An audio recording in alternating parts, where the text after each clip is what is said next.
All right, let's get right into it. For so many of us, grad school just feels like the next logical step after you finish your undergrad degree. It's just what you do, right? But what if we changed how we look at it?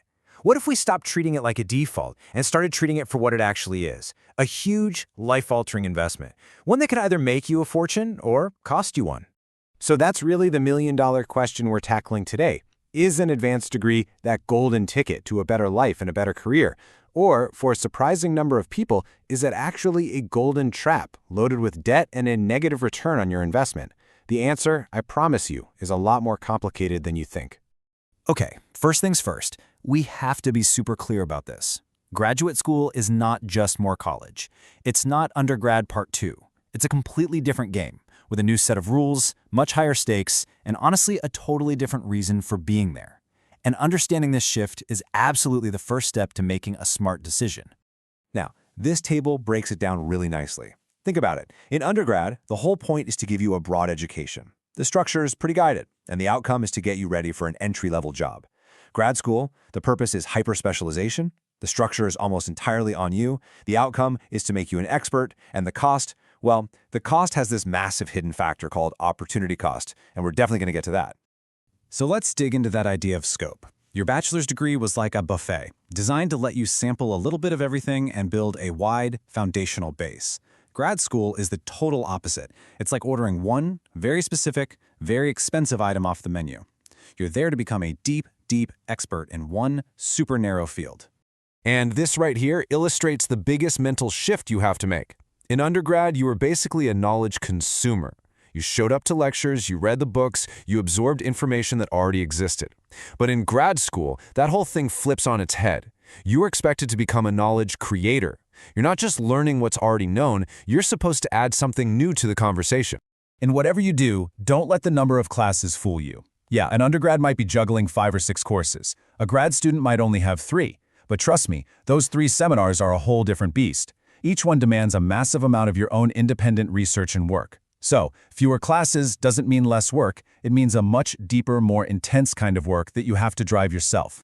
So after hearing about how intense it is, you've got to be asking yourself, okay, what's the payoff here? Why would anyone do this? So let's flip the coin and talk about the upside.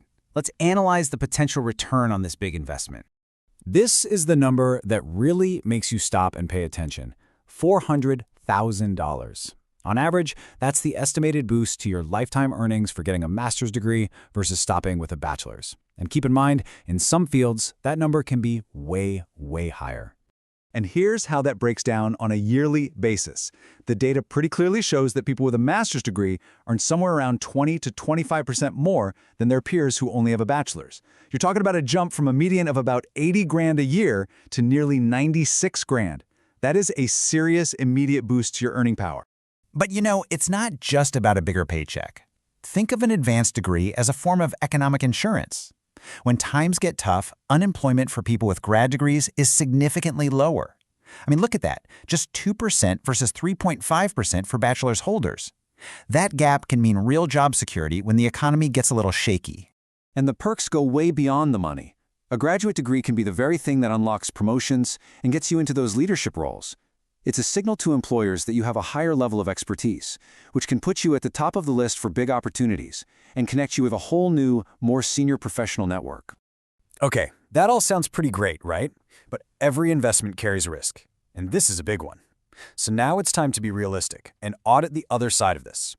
We have to talk about the very real financial, personal, and human costs of going to grad school. All right, brace yourself for this statistic, because it's a shocker. Research suggests that nearly 40%, of all master's programs might actually have a negative return on investment. Let that sink in for a second. For a massive number of students, their degree costs them more money than it will ever make them back. And that risk level is completely different depending on your field of study. It's a tale of two extremes, really.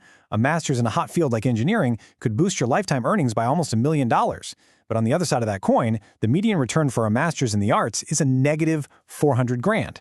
So the subject you choose isn't just a small factor, it's pretty much everything. And then there's the hidden price tag, the one nobody puts on the brochure, opportunity cost. It's not just about the tuition fees. It's about the 1, 2, maybe 3 years of salary, raises, and real-world experience that you are actively giving up to go back to school. That lost income is a huge part of your total investment. Now let's talk about the human cost, which, if we're being honest, might be the most important factor of all. Studies have found that graduate students are a staggering 6 times more likely to experience anxiety and depression than the general population. This is not just a few people feeling stressed, it is a systemic crisis. And you can kind of see why it happens, right? It's like a perfect storm of stress. You've got this crushing academic pressure mixed with a constant feeling that you're an imposter who doesn't belong.